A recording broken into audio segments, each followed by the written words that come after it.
Hi, welcome to Revenue Marketing Television, the CMO Insight Series. I'm your host, Jeff Pedowitz, President and CEO of the Pedowitz Group.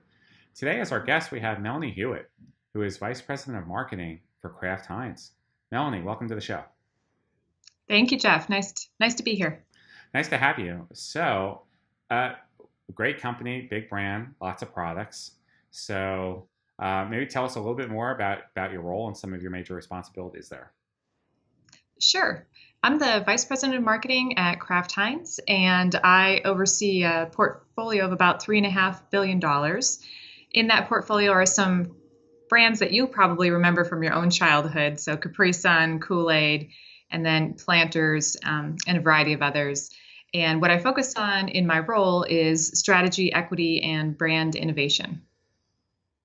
Excellent. So, brand innovation, back in the day, right, especially a big company like Kraft, it would be fair to say the company controlled the brand, right? But now in the age of digital and customers having more power, customers are starting to have a lot more control over the brand. So how do you innovate given those dynamics and the changing forces that are happening?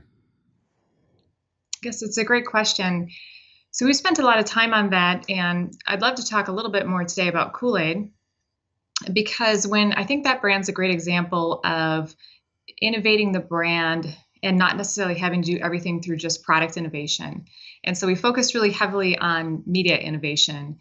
And what that means is when you look at the user base, which is kids, tweens, teens more specifically, we needed to find a way to take Kool-Aid Man and the Kool-Aid brand and really entrench it in their hearts and also connect with them in a way that was relevant to their lives. So that meant stepping out of our more traditional footprint of TV and print and finding a way to embed ourselves in the lives of tweens and teens. And so I'd love to tell you more about that. Go for it. Okay, great. So Kool-Aid Man, as you know, has been around for a long time. And you will probably also know, studying Gen Y and Gen Z, that trends are changing and consumers are abandoning regular television. And specifically with the tweens and teens, they are moving to multi-screen formats. So most of us as adults are maybe using 2 screens, 3 screens at most. Gen Z will want to use about 5.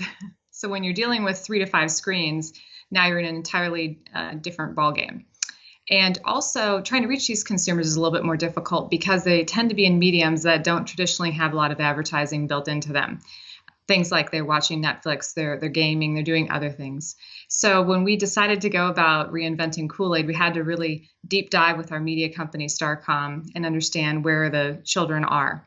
And what we found is that, they're watching YouTube, they're playing games, they're interacting with one another. And the way to embed Kool-Aid Man in their lives and really bring meaning was to integrate into those formats. So we said, so how would we do this? And we said, well, what would be the best thing in the world for us as a brand is if Kool-Aid Man could become his own YouTube influencer. So when we set this big goal and started to chase it down, all sorts of wonderful things started to come to life on Kool-Aid. So now Kool-Aid Man is releasing a video every single week into channels like YouTube and promoted on Twitter. He also has a stable of his own influencers promoting him and his content. And you're going to see him appearing in some gaming, which I can't speak to just yet. And he also has new products coming out as well that kids will love. So hitting the shelves right now is Kool-Aid Sours. I love that. And we were I think this is a good segue because you think Kool-Aid and kids and digital, when we were talking before the interview started about some of your passions about working with kids and digital. So tell us a little bit more about some of your initiatives there. Sure. I mean, I love working in this space because kids are such honest consumers. So they definitely tell you exactly what they like and don't like. And, with children, we're looking for ways to strengthen that bond. So when we look at product innovation, we spend a lot of time with the parents and the children looking at what their unmet needs are. And on Kool-Aid being a brand all about fun, we're always looking for new ways to innovate and bring fun. One of the things we uncovered is, kids obviously love new flavors. There's flavor boredom in the marketplace. And if you study the candy market, there's a ton of sour candy, and none of that was showing up in the juice and the drink aisle. So Kool-Aid Sours is coming out. It's actually coming out this next month. They do want to try all the flavors. A few years ago, my son was much younger, but we went to the Coca-Cola factory in Atlanta, and he insisted on trying all 96 flavors. Um, Needless to say, that didn't end very well for him. That's But funny. he did try all the flavors. So yeah, they definitely are very curious. Yeah, Jeff, I have two daughters and they are 8 and 10. So they were my at-home testers and they tested all the flavors and they had a few favorites in common and they had a few that not as much in common that they didn't like.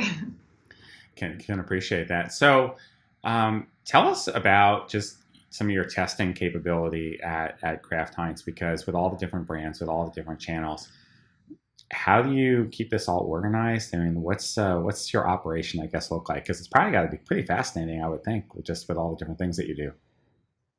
Sure. So, I mean, we test actually both the product innovation and the media innovation. So, on the product side, we do regularly bring kids in and talk to them and try products and make sure that we have a pulse on what's cool. It's pretty easy to lose that nowadays with the trends shifting so rapidly. And then on the media innovation side, similarly, when we are with kids, we study their behaviors and try to look at what they're doing and how they're interacting with each other. That unlocked some of the things we're doing this year, which is, we know they're spending a lot of time on video chats. And there is some texting, but there's really no email. And so that led us to understand that even though we can't track it to an ROI necessarily, that we wanted to make sure that we provided a lot of content that Kool-Aid could be a part of that would get shared amongst those kids. And we are seeing that that's prevalent in their behavior. So one of the challenges I've seen as we've worked with CPG companies over the years is that they're disintermediated from the retailers. So whether it's a Kroger or Walmart, a lot of times you don't have that POS data, right? So if you're doing a promotion and you drive people to the store, how do you know that one of your various marketing initiatives actually results in a direct sale, or do you just look at overall macro trends in purchase behavior? Like how do you get some of that data back? Yeah, sure. We do look at overall trends, of course. And sometimes we can, through marketing mix analysis and other regression analyses, make a pretty strong connection.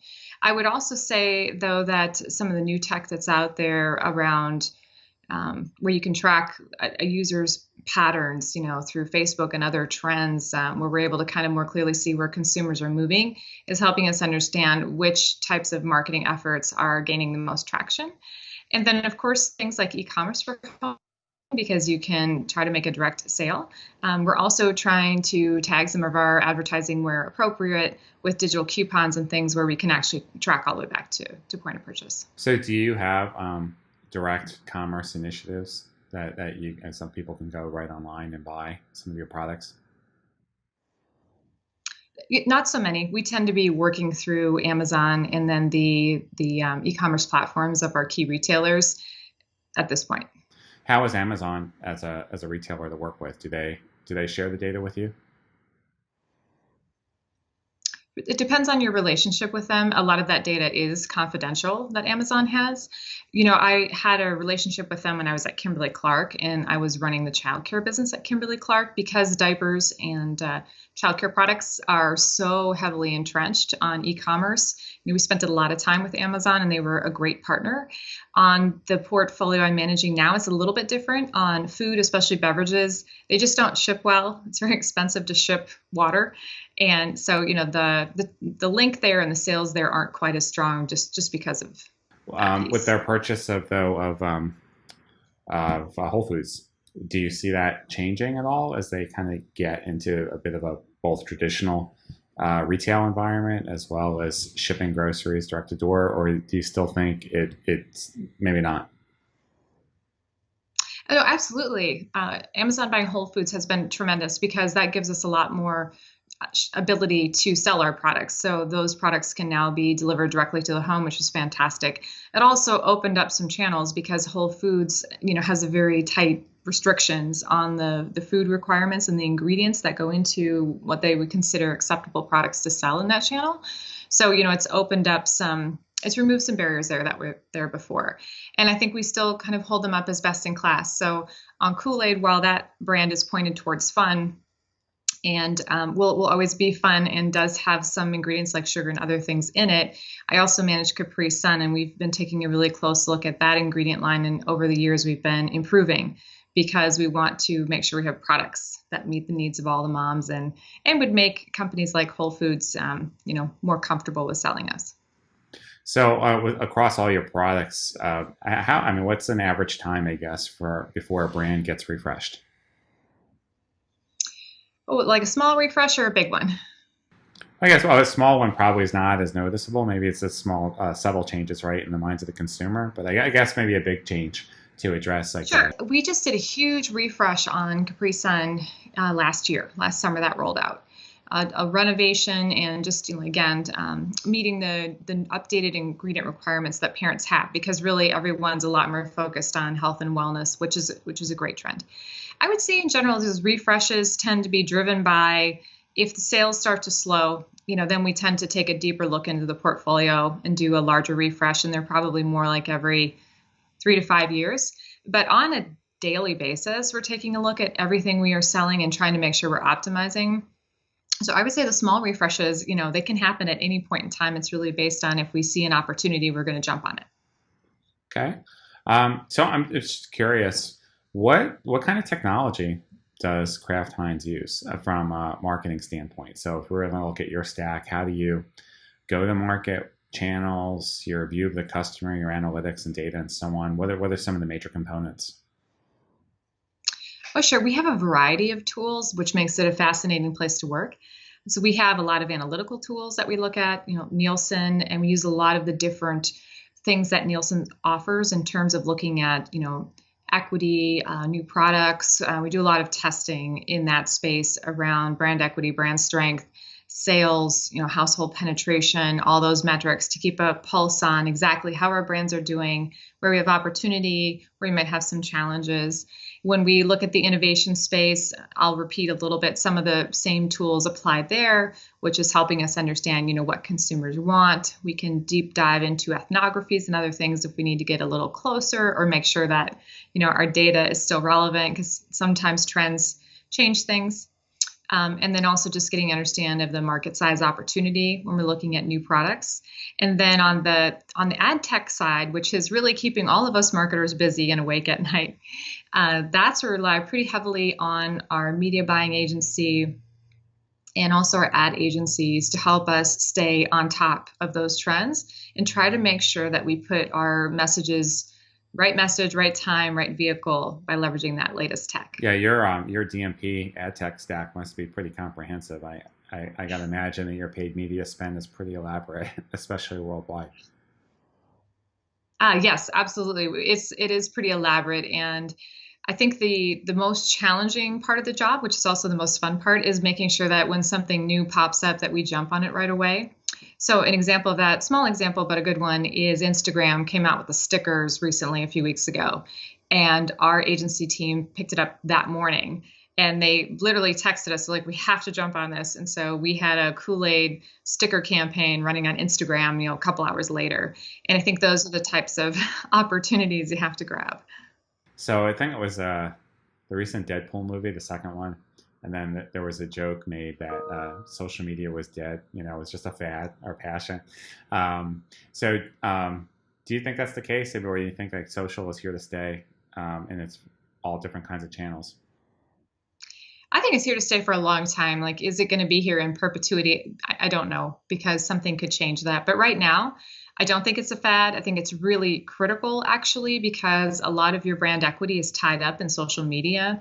Having worked in the mom and baby space for a really long time at Kimberly-Clark, and then kind of shifting to moms with older children, now at Kraft Heinz, I see the same trends when we study parents and consumers, which is their number one sources of information are Google, what my friends say, which is social media, and other influencers like that. So absolutely, your brand is wrapped up in social media, and it's really critical. You mentioned Google and search.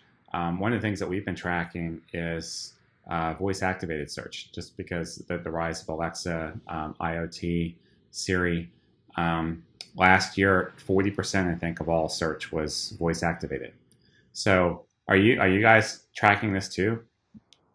Yes, we are, because also with the focus on Gen Z on some of the key brands I'm leading, there's a lot of voice searching. The kids are less likely to type in, and also if you think about age of children, so this is not, we don't target this young, but we still study the patterns. I mean, kids have a cell phone in their hand at age 1 or 2.